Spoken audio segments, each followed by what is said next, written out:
Slightly issue.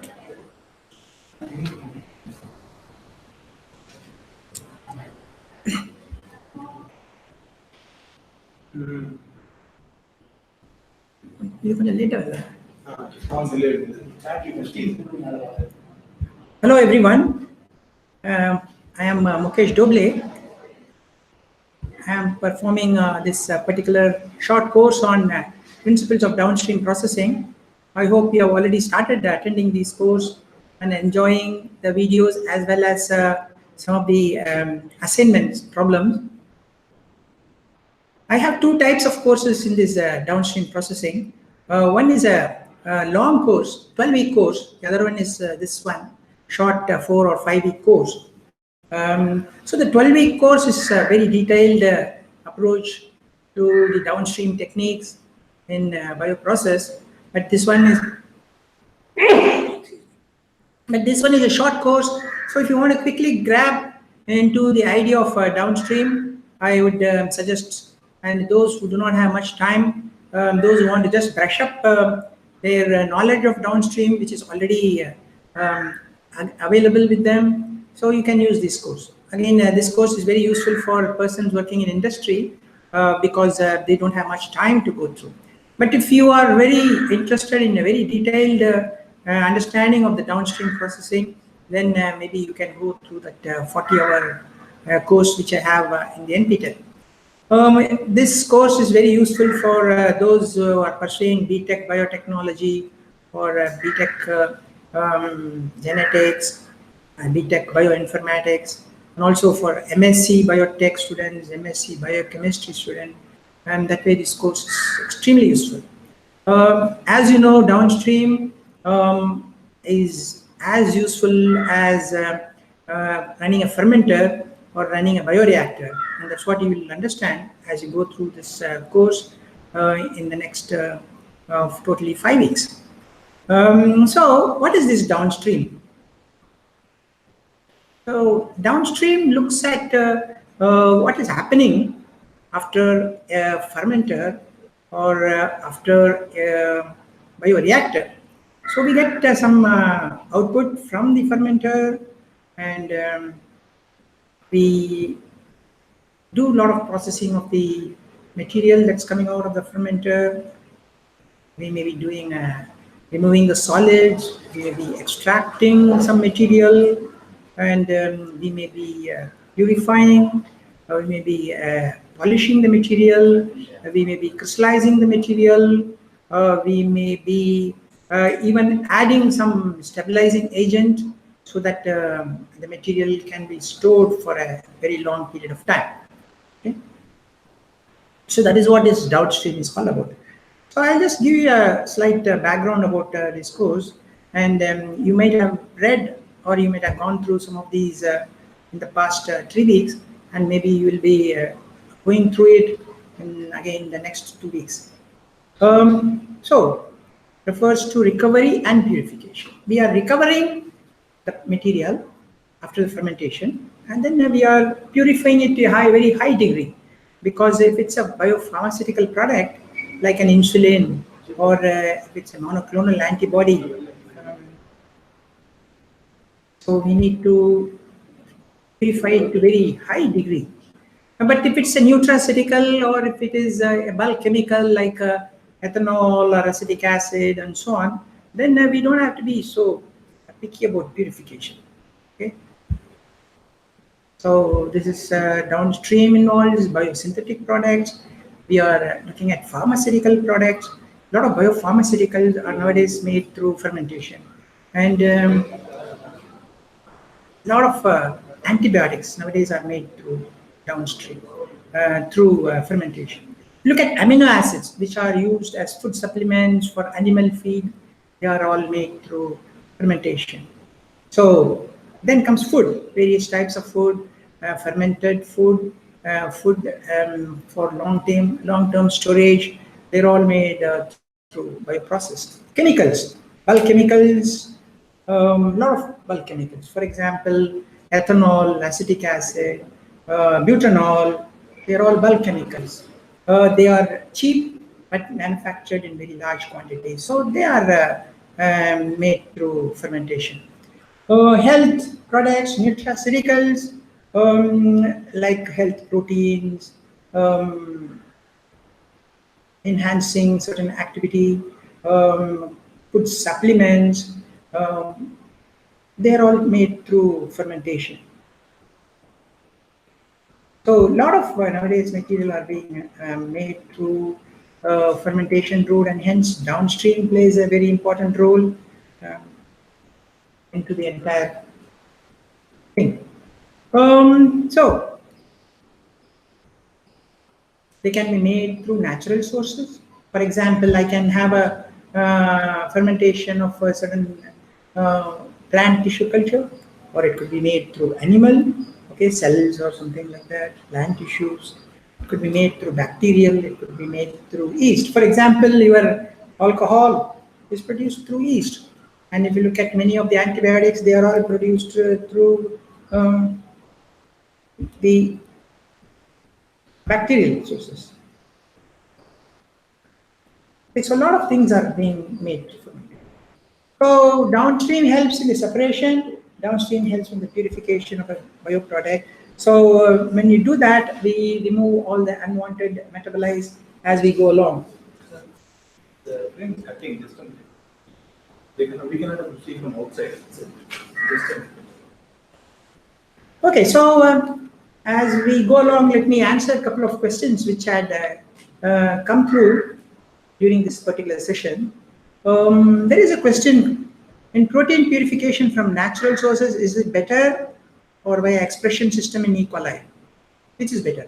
Of course, when you do it through natural sources, when we use a wild strain, the amount of protein that may be produced may be very little, especially the wild strain. Okay, so if you are talking about purifying to very high degree for you to do further studies, maybe biochemical assays, or even if you want to look at the structure of the protein for doing crystallography and so on, then of course the amount of protein produced by a wild strain will be very little. So I would, whereas if I can do through a expression system, through vector and put it in E. coli, then it's always better, because we can produce large amount of the same protein of interest by doing this type of expression system. So I will always suggest expression system to be much better for getting our protein rather than going through a natural source wild strain. And another problem that could happen is the wild strain may slowly get mutated over a period of time, maybe 3 months, 6 months, 9 months, 12 months. So sometimes the product distribution also changes, and sometimes the amount also changes, because when it is moved from the wild environment, which has certain amount of stresses, and it is brought to a laboratory and stored maybe in liquid nitrogen conditions or slant and so on, some of the stresses change, so the product distribution also can change. So I would always suggest that it is better to have an expression system and do it. And nowadays everybody does that. All large-scale manufacturing of many products are made through that. There was another question. Okay, so imagine we do a reverse micellar extraction. I hope you all know what is reverse micellar extraction.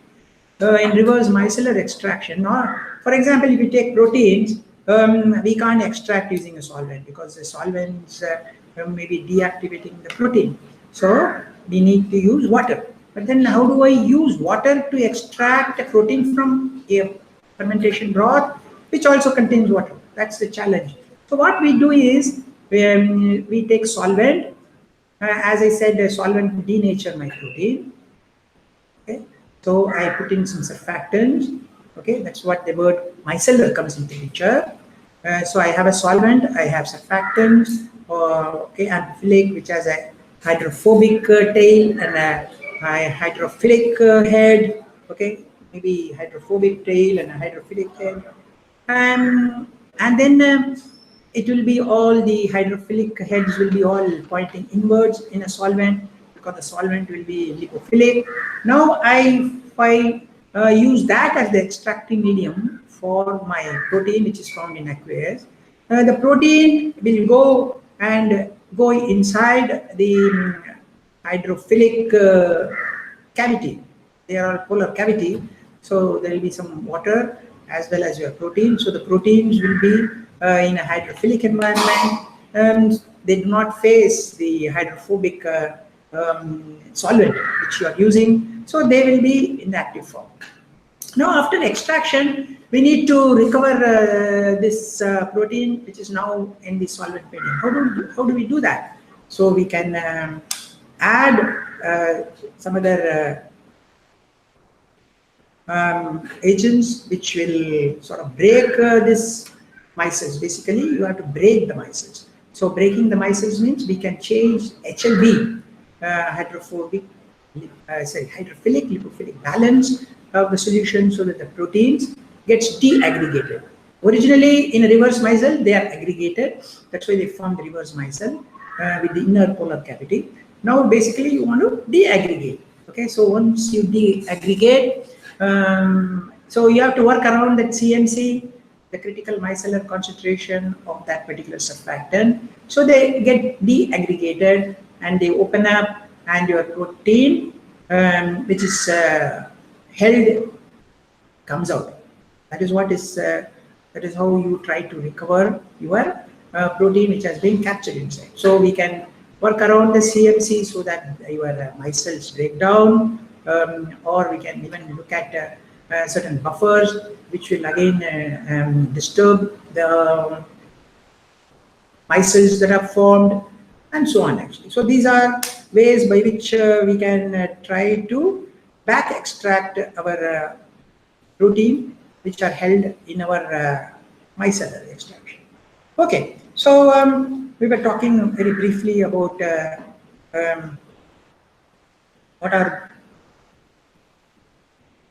we were talking briefly about what are the various products that are nowadays produced using fermentation. As you can see, practically large number of products, biopharmaceutical, your various types of antibiotics, nutraceutical products, health drinks, health foods, and a lot of bulk chemicals, as well as the food flavors. They're all produced, are all made through this type of approach. So, as you can see, this is the heart of your fermentation or bioreactor. Whatever is on the left side is your raw material preparation, biocatalyst preparation. We call it upstream, and whatever is on the right side, we call it downstream. Okay, so the focus of my course is whatever is on this side. Okay, not on the left side. Left side is more of industrial microbiology, I would say. Preparing your feed. For example, feed will contain carbon sources, nitrogen sources, micronutrients, so many things, complex. And then your maybe your inoculum. Inoculum, you directly don't inject your inoculum into the bioreactor, because inoculum will be very small number of cells which you take it out from your storage space. So you will try to grow the cells so that it reaches a certain, maybe it comes into the log phase and it has sufficient quantity, and then you inoculate into your fermenter. Okay? So all these left-hand side, I would say, is the industrial microbiology and upstream, whereas whatever is here, it's all called downstream. Okay, so we have recovery sections, and then we have purification sections. So during this process, you are going to make a lot of waste products. You're going to make a lot of side products. For example, if you are making butanol, you will get butyric acid. If you are making ethanol, you may get acetaldehyde. So all these can happen. We will call it side products. Sometimes side products are useful. For example, in biodiesel, when we make biodiesel, we also get ethylene glycol. A lot of glycol is produced. Waste treatment. A lot of waste will be produced. Solid waste, liquid waste, gaseous waste, but that is not part of our downstream studies. So our focus is more on this particular thing. Okay, so as I said, the raw material preparation, they are called upstream. When catalyst preparation can be upstream, because like you are making your inoculum, and if you are having an enzyme catalyzed reaction, you may be preparing your enzyme you might be doing immobilization of your enzyme, okay, in order to increase the shelf life of your enzyme. So all these are called upstream. Okay. Okay. Now another variation or another challenge that happens is we can have intracellular products, we can have extracellular products. Intra means your product is inside. Okay. It is in the periplasmic region. It could be in the Golgi body. That means it's a solid lump-like, or it could be bound to your membrane. Some proteins or enzymes are bound to the membrane. Okay, that's intracellular. Or sometimes your product could be outside. That means after during the fermentation, it starts coming out and comes into the overall solution. Okay, and that's called extracellular. If it is extracellular, your life is very easy because I just have to remove the cells. Okay, that means I remove the biomass through filtration, and my product is in the extracellular medium. Life is easy. But if it is intracellular, then it's difficult. I am more interested in this. I am not interested in this. Okay, whereas in extracellular, I am interested in this, but I am not interested in this. So intracellular means I harvest my cell. Okay, that's called the cell harvesting, and then I break the cells. I can use mechanical methods, chemical methods, solvent-based methods, enzyme-based methods. Okay, so I have extra steps. So when I break the cells, heat may be liberated. So if it is a biological molecule, I'm going to have problems because it may lose its activity. Then a lot of DNA and other material inside comes out. Viscosity of the medium increases. Okay, so which is difficult when you are going to do your filtration. Okay, so your filtration becomes more difficult. Heat is produced. Again, it's going to spoil or deactivate thermally labile materials. So intracellular is a challenge, but still there are a lot of techniques now available for intracellular also. Okay. And so it's well established. So we need to consider whether it's intracellular or extracellular, and you'll have extra downstream units to do that cell harvesting, and you also have cell breakage. Okay, and after that you do the same thing, cell harvesting and cell breakage. Okay, so downstream involves not only separation, purification. Okay, you also have to increase the concentration. For example, if you look at ethanol production, okay, you use molasses for ethanol production. The amount of ethanol produced is only 12%, maybe 15%, but much less. Why? Because most of the current yeast, they are not tolerant to high amount of ethanol. Although they keep modifying so that they become more and more tolerant, but around 15, 14, 15, they lose strains, they lose their activity. So the ethanol has to be removed. So from 15%, we need to concentrate to 99%. Okay, and so that's what it is actually, 15 to 99% maybe.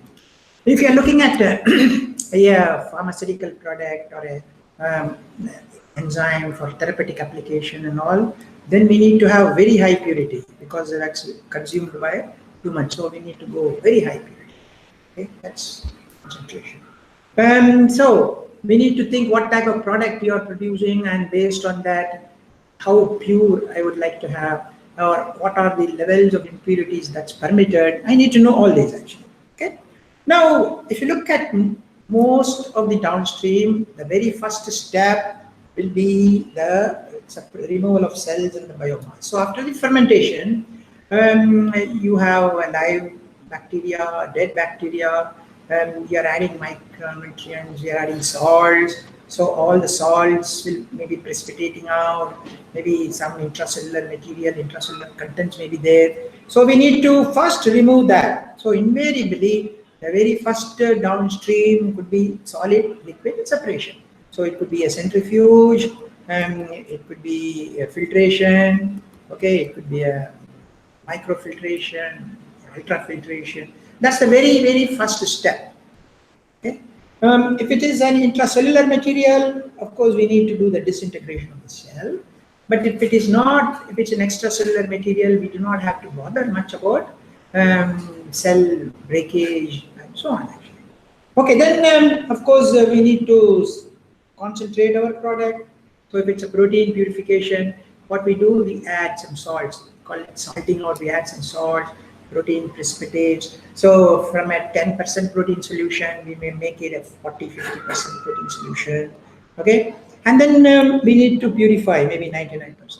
So we may use different types of chromatography, or we may use nano filtration. It's called a purification. So initially we concentrate, then we purify to the desired degree. And then if it's a solid, we need to dry. If you look at drugs, many of the antibiotics are all solid salts. So we need to dry. So first we may use a spray dryer, and then you get wet, powdered, solid, maybe in micron range, and then we need to dry it thoroughly. Okay, so drying is also very important. If it's a biomolecule, of course, we have to be very careful. We don't want the molecule to lose its activity because of the temperature. Okay, so sometimes we lyophilize. So if you have biological molecule, we have to lyophilize so that we remove the moisture content in that. Sometimes we add stabilizers also. Okay, that's also very important because in order to prevent oxidation, in order to prevent radical formation, we need to add stabilizers or antioxidants, radical scavengers. Okay, that is one thing. Other thing, if it's a bit wet, you may end up having bacterial contamination, bacterial growth. So we may have to add some antibacterial material. That's why nobody prefers a liquid type of product, because it's easy for them to get contaminated, bacterially contaminated. Okay, whereas a solid, we can dry it thoroughly, so the bacterial contamination is not there. So these are all happening at the end. We dry it, and then we add stabilizers, then we add okay, antibacterial agents, okay, radical scavengers, antioxidants, all these are done in the end. So this is how typically the various downstream things happen. Okay, starting from the solid liquid separation, going right down to stabilizing your product. So for biopharmaceutical, downstream is very important. As you know, biopharmaceutical has to be very extremely pure. The product has to be very pure. So we have to purify it to high degree.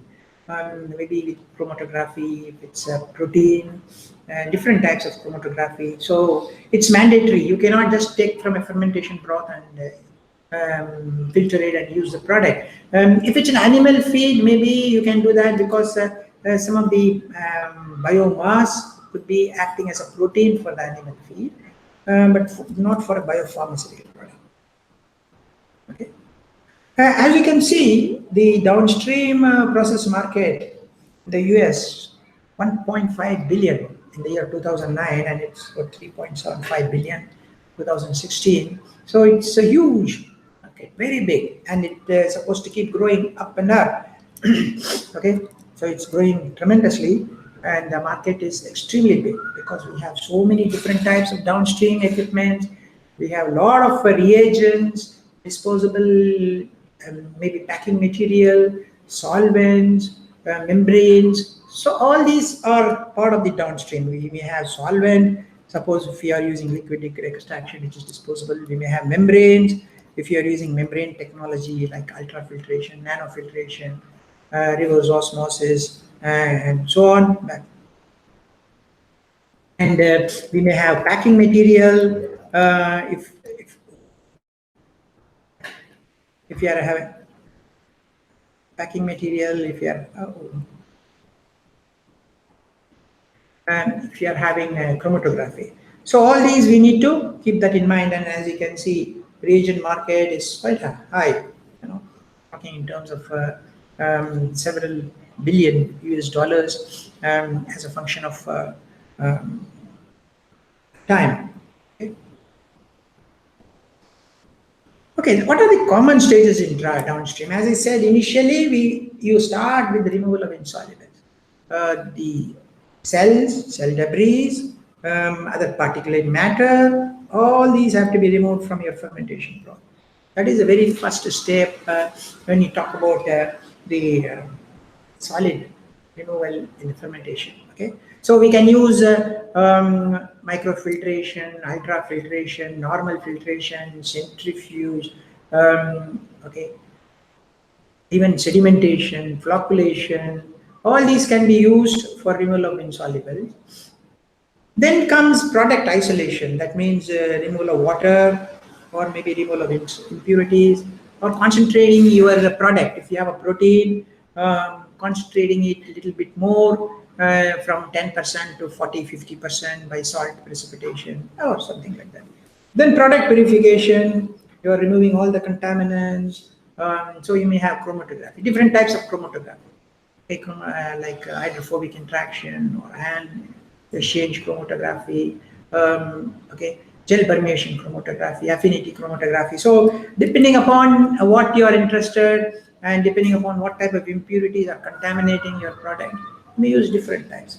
Then of course the product polishing, we call it stabilization of the product, for transport and convenience, because it is not that the product will be used by the customer immediately, it has to be transported. Maybe it will be used after 3 months. For example, when you people buy enzymes from Sigma, the enzyme comes to India and it takes more than a couple of months. So obviously, enzyme has to be stable for those times. It's not only maintaining the temperature, maybe the enzyme will be immobilized on a support so that it does not lose its activity so fast, like a free enzyme. Okay? So all these have to be done. So what do you do? Removal of insolubles, like I said, filtration, centrifugation, microfiltration, ultrafiltration, all those. If you are working with intracellular material, then cell disruption. You need to break the cells. Okay, so you may break the cells using mechanical, chemical, solvent-based method, temperature-based method, and so on. Actually, then extraction. We may use liquid-liquid extraction, reverse micellar extraction, two-phase extraction, different types of extracting techniques. We may use cross-flow extractor, we may use countercurrent extractor, we may use co-current extractor. Then comes adsorption. Okay, adsorption means we are removing the solute, the adsorbate, using an adsorbent.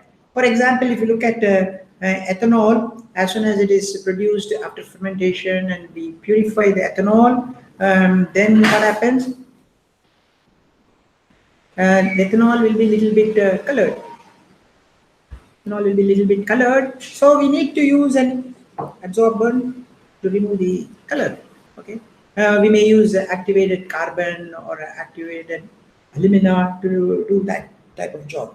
That's adsorption. Then comes ultrafiltration. Ultrafiltration, also another technique for removing product. Okay. Then precipitation. Of course, precipitation can be used. What you do in a precipitation, you change the solubility for your desired product, either by adding another non-solvent or changing the temperature or other operating condition. By doing that, you are precipitating your product. Okay. Okay. Later on, you may think of crystallizing, or later on may use some other solvent. If there are any impurities, you may wash, and so on. And then purification, we use affinity chromatography, size exclusion chromatography, reverse phase chromatography. Okay, and then of course ion chromatography if you are having ionic. For example, when you do a salt precipitation, you get the protein of interest, as well as you may get some salts also present. So how do I remove those salts? I will use an ion exchange chromatography. Okay. Then product polishing, crystallization. If your product is in a crystallized form, then nothing like it, because crystallization produces product to a very high degree of purity. Okay, almost towards 100%. But of course, not all products will be in crystalline form. Then lyophilization, if the product is thermally labile and you cannot dry it by heating it up, okay?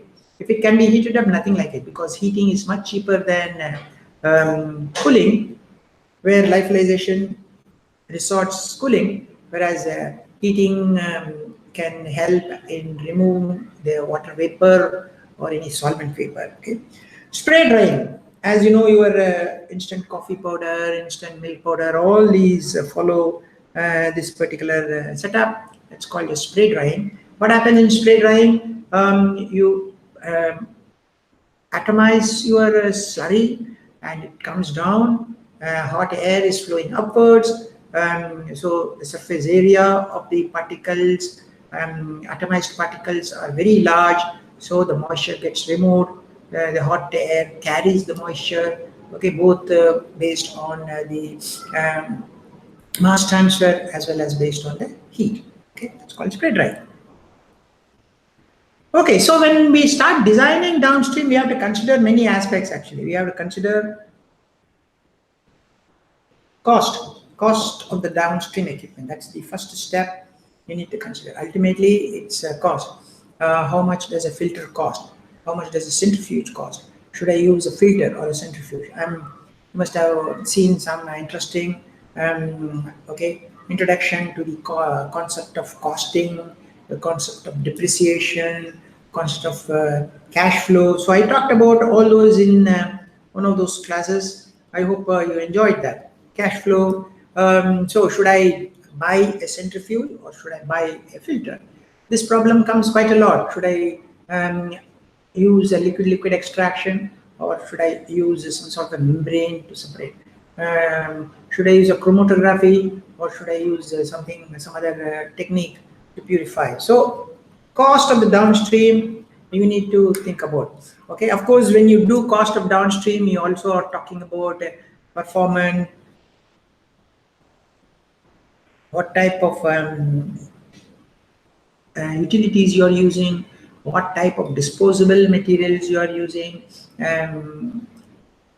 manpower requirements, all those high efficiency, production of waste, energy requirements, all those things also we need to think about. Cost of operation.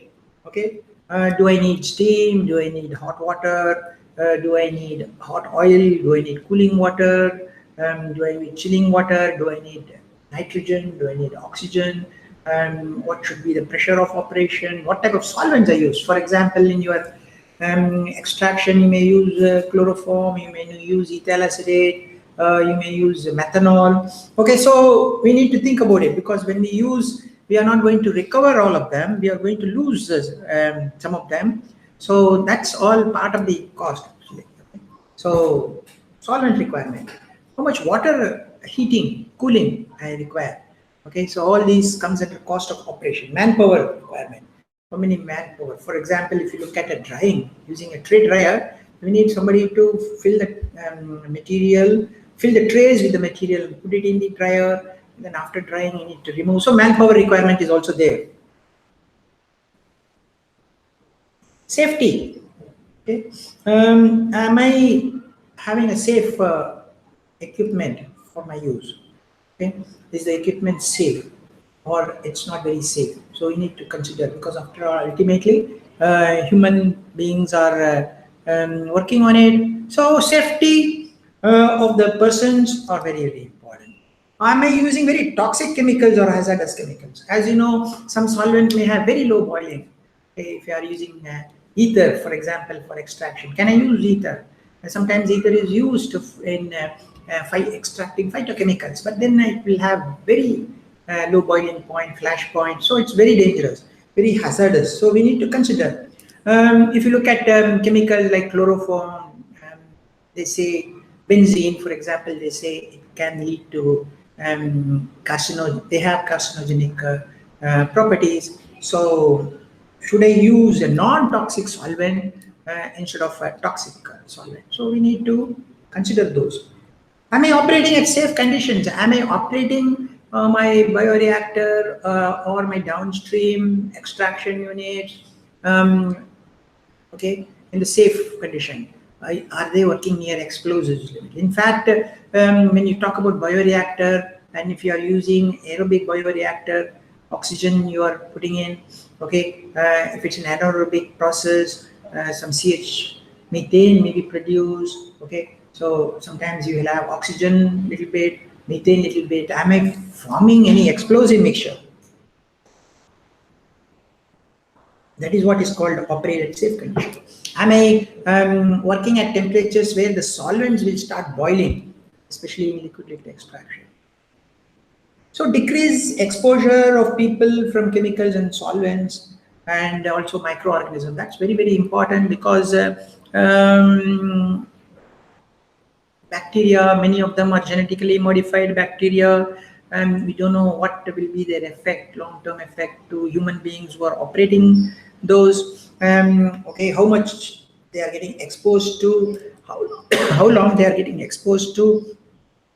All these we need to consider actually. Okay? Can we telescope several unit operations into one single step? I did talk about, I think, in the early class, what is telescoping mean. For example, if I have a biofermenter, the first step I would say is my filter. Okay, that's a solid liquid separation. Then you have the bioreactor. So these are two units, unit 1 and unit 2. So can I have a bioreactor, and the outlet from the bioreactor, can I have a filter here? Okay, so only liquid comes out. So instead of two units, one the bioreactor, other is a filter to remove the solid liquid separation. Okay, solid liquid separation. I have put in the filter inside the bioreactor. Okay, and so that only the liquid comes out. I have telescoped the unit operation of filtration inside. So there are some reactors called membrane bioreactors. This is a typical membrane bioreactors where you have membranes inside, so your solid biomass does not come out, only the liquid comes out. So we don't have to think about a filtration. Use less solvents and chemicals. Can we think of using, especially this happens in liquid extraction, you will be using thousands and liters of solvents, and is it a good idea to reduce the amount of solvent usage? Generate less waste. Even when you do a liquid extraction, there is always unwanted products, side products, which you need to dispose. If you talking about packing in chromatographic column, ultimately it's a waste. Packing material, after a few runs, you have to throw it. If you look at membranes, after some time you need to throw the membrane because of a membrane loses its integrity, membrane pores are blocked, and so on.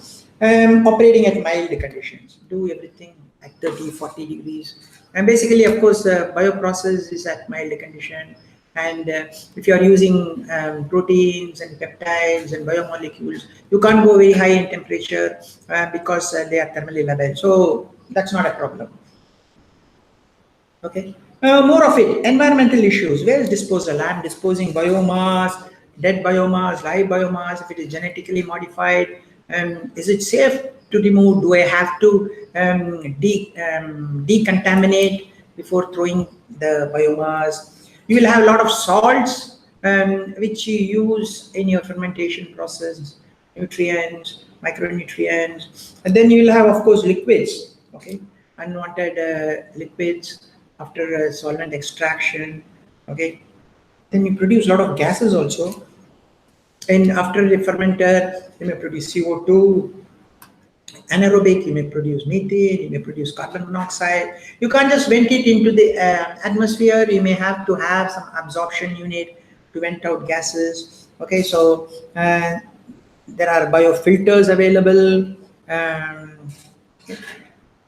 so on. Scale up. So we are moving from very small scale in the lab. You may work at 100 ml conical flask. Okay, and then when you go to a big reactor, it may be operating at 1000 meter cube. Okay, 1000 meter cube means 1000 into 1000 size liter. That's a huge setup. Okay, so your microorganisms should work this way it was worked in the lab right up to the plant. Okay, such a huge reactor, and there is going to be mixing problems. There will be poor gas, liquid, solid interaction.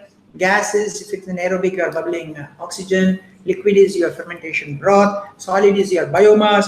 So poor gas, liquid, solid, and then heat transfer. If it's an aerobic, you are going to have heat produced, and you have to efficiently remove the heat using a jacket or something, and you don't know whether the heat removal is good or not so good.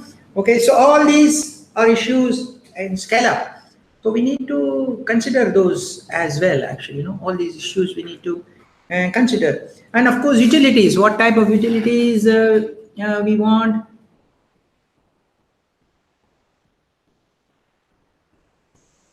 What type of utilities we want to need, and so on. Okay, and in fact there is a question, how does the cell membrane recharge itself?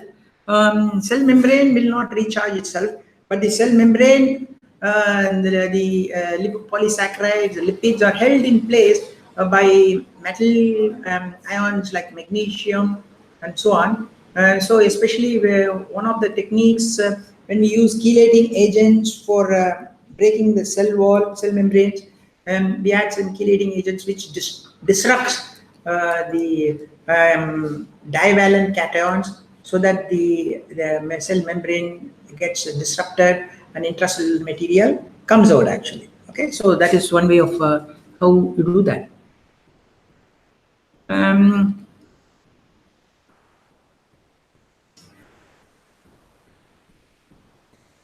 Okay, cost is very, very important. Ultimately, everything is based on cost, and I think you must have seen this. We are looking at some amino acid production, leucine and lysine production. As you know, amino acids are very used in large quantities as food additives, okay, for animal feed and so on, basic amino acids. For example, this is a typical picture of leucine and lysine manufacturing facility. The reactors take care of only 33% cost, okay, whereas you look rest all downstream. Filters, 12% of the cost is because of the filters, okay. Ion exchange column, 7% of the cost.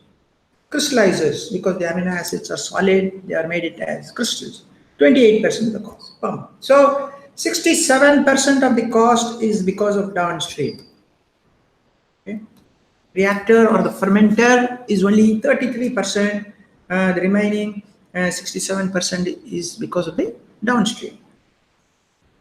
Okay. Similarly, look at another product, aspartic acid, phenylalanine. These are all again amino acids. Reactors, 31%. Crystallizers, 29%. Filter, 12%. Storage tank, heat exchanger, pumps, ion exchange resin, columns. So 69% is downstream. Cost because of downstream. Look at this. So downstream cost is extremely high in the overall plant. Next one. So again, human insulin. Okay, this is a biological molecule.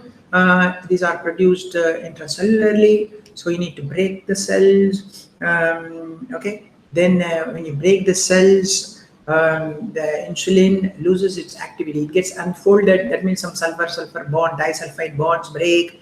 So it loses its activity. So what do we have to do? We have to again bring the activity back by creating these disulfide bonds. So you need to do some reaction. So fermentation is the initial production, and then the reaction is again forming the disulfide bond and refolding the protein. Downstream, this one is a downstream, primary recovery, secondary recovery, or final recovery. So 38% of the total cost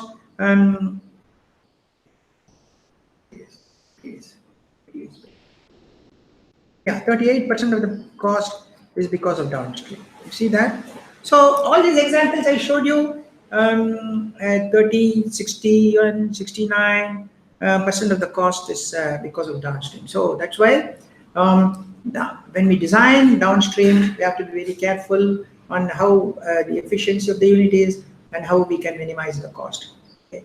And as I said, fermenter is one, but the downstream could be filtration, membrane separation, liquid extraction, chromatographies, crystallizers, dryers, and so on. Actually, so it's a variety of equipment which contributes towards the downstream.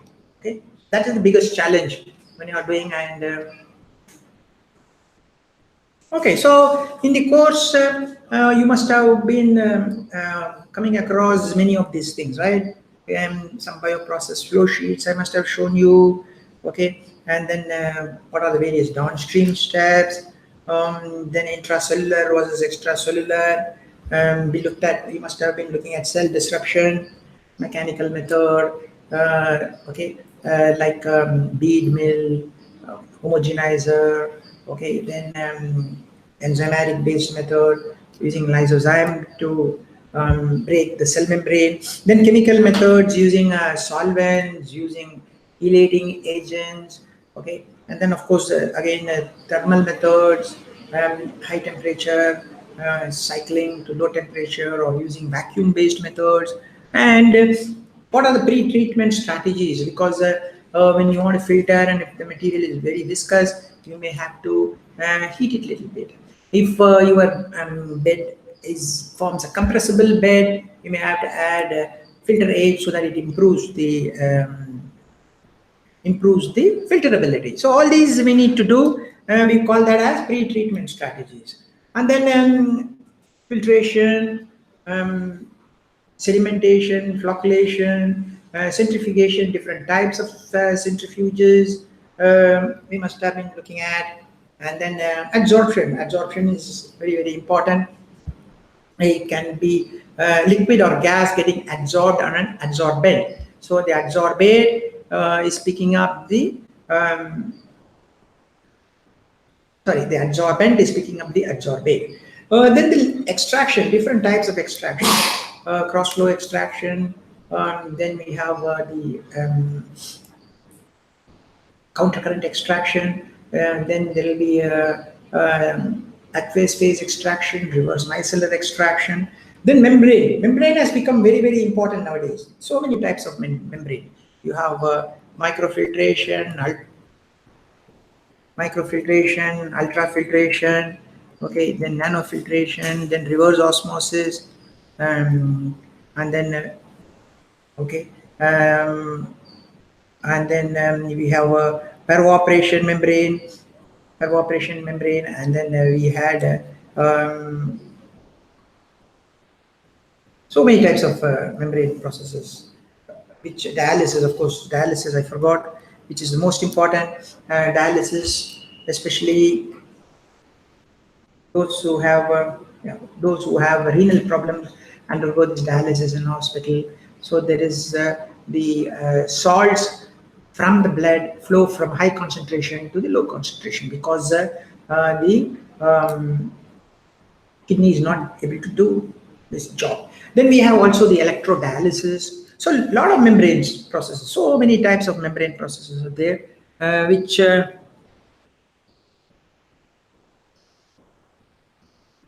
so many things happen in the membrane. Then proteins, precipitation, different types of precipitation. We can change the dielectric constant, we can change the solubility, we can change the water surrounding the protein. That means the hydrophobic, hydrophilic balance. All these are different types of precipitation methods for recovering. Then we have the chromatography. Again, this is very useful only for bioprocess. When chemical engineering processes are used, they never had chromatography, because they are all thermally stable. Okay, so chromatography, different types of chromatographies you will come across. I don't think you have still studied that. It will come in the next week or so. Ion exchange chromatography, and reverse phase chromatography, size exclusion, affinity, and so on. And of course, crystallization. If your product is of defined crystal. Then distillation is used if the product is not thermally sensitive. For example, I can use it for acetic acid, butanol, ethanol, but I can't use it for say biologically sensitive molecules. So this is more of a chemical engineering type of approach, distillation. Okay, some industry survey was done and it was found which purification steps are going to be problematic. They found out that depth filtration is really a concern, chromatography 43%, filtration 26%. So you see, purification, chromatography is the topmost concern because it's quite tricky. You are using a stationary phase, then you are using a mobile phase. You need to adjust so that the various proteins or enzymes get well separated out, and then when you start collecting your product, there will be impurities. You may also simultaneously lose some of your protein during this process also, so that's a bit worrying. So chromatography comes top, and two types of filtration comes as we go along. Again, this is an industry survey. What are the bottlenecks in the order of series column chromatography? You see, I have a column, I do the job, and after some time, the packing cannot be regenerated. I have to throw it out, I have to repack. So the entire process gets disrupted. Then virus removal, because most of the antibiotics, many products are made through microorganism. You do destroy the microorganism through heat and through solvent extraction, but still there is always some worry whether there is some bacteria still present in your final product, maybe even PPB, PPT. Okay, that's a big concern for people. Okay. Then comes filtration, ultrafiltration, depth filtration, tangential filtration. Okay, tangential filtration is always better than your normal dead end filtration because you don't have concentration polarization, you don't have a layer of biomass or solid settling. Then comes clarification. Again, clarification is, like I mentioned, if you have very minute micron-sized particles, they will not agglomerate or coagulate, so that you can do a filtration or settling. Because of the electrostatic forces, they are all suspended, so they may have to add a coagulating agent to break the electrostatic forces, repulsions, so that they all come together, maybe settle down. That is clarity. Then you have the sterile filtration. Okay, sterile filtration, that means you may have to heat it up to certain temperature so that the microorganisms are sterilized. Then diafiltration. So all filtration, all types of filtrations are ready. And of course, chromatography seem to come at the top. And there is a question that mitochondria function in bioprocess. Okay, if it is an extracellular material, your product is going to come out nicely during the fermentation or after the fermentation. So we are not bothered. But the material is not coming out; it's remaining intracellular because of so many reasons. Maybe the product is of larger molecular weight, larger size, and it is bound to the membrane or mitochondria, so it is not able to come out. So in such situations, we have to resort to cell harvesting, and we have to resort to cell breakage. So in such situations, depending upon how tightly the product is bound inside, we may have to resort to very high pressure in, say, for example, in homogenizer, or we may have to pass it many times in the homogenizer to get the product out. Okay, so especially when the product is bound to internally to the membranes and so on. When you pass it through a homogenizer, always there is heat generated, so we have to cool it, and again we have to pass it 3 times, 4 times until the product is coming into the extracellular medium. So how tightly it is bound and where it is located, the product determines your strategy for cell breakage. Okay, so that is where it comes into picture. Okay, so many issues, and as you can see, the industry worries, especially in the downstream. Your column chromatography comes to be the top, followed by different types of filtration. Okay, then nowadays there is a lot of interest. Um, Disposable bioreactors, disposable downstream, because as you know, contamination is the biggest problem in bioprocess. So we do one type of product, and if you want to change over to another pharmaceutical product, we have to be very sure the previous product is not contaminated. Bacterial growth could be another issue, because if there is moisture. Okay, why not have disposable equipment, disposable okay, extractor or disposable filters, so we can throw them out. We don't have to think about sterilizing them. We don't have to think about the previous product contaminating the subsequent product. So nowadays, a lot of disposable equipments are coming in commercial scale also. Okay, they could be modular. We just have to attach, sort of, they call it plug and play type of design. We just attach them together, and we can move one place to another. Okay, so many companies are now looking into that design of downstream, disposable downstream equipment, also plug and play type of downstream equipment. So that's how the future is going into, actually. But if you are a researcher and you want to spend more time in looking at downstream research, I would say chromatography is one big area where you can spend a lot of time trying to design your techniques for better efficiency, better recovery, longer shelf life, longer stay of the chromatography, and better mathematical models to describe the function of a chromatography, and so on, actually.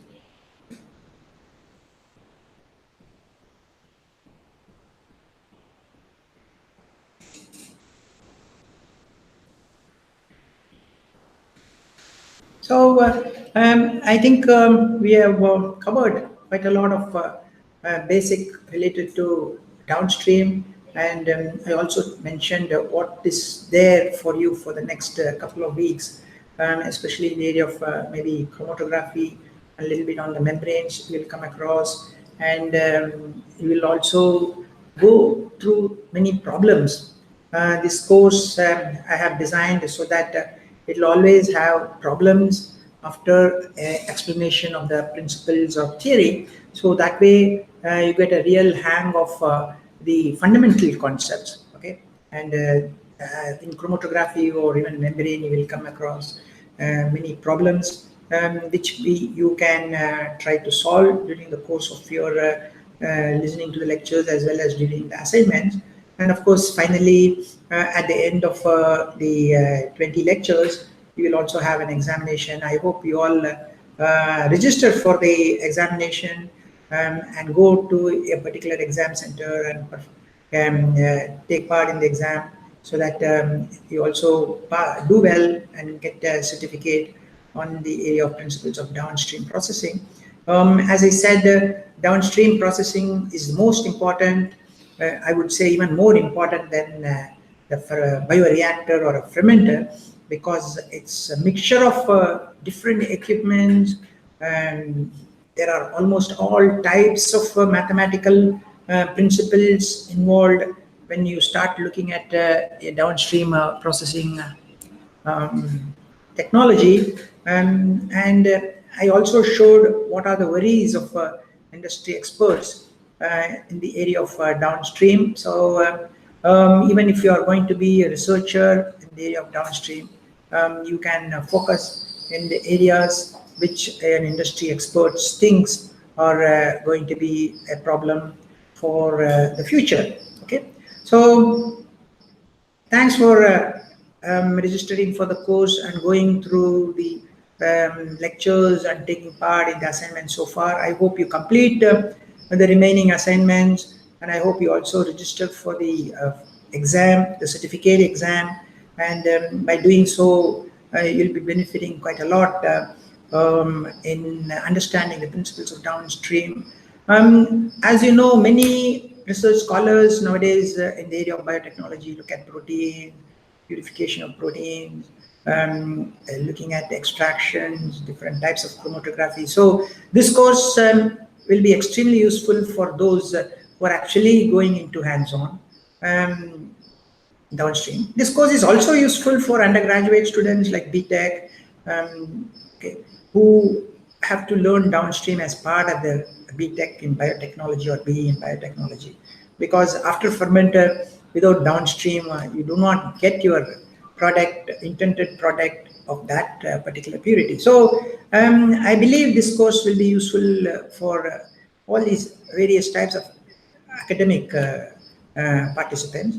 This course will also be useful for industry participants who are practicing fermentation, who are practicing manufacture of various biological products. And as I mentioned, nowadays many products, pharmaceutical, nutraceutical, health, food, okay, animal feed, food supplements are being manufactured through fermentation, and downstream is part of it. And so the industry, researchers, industrial chemists, engineers will also benefit by going through this course. So I hope you enjoy this course. Okay, thank you very much for your time. Bye.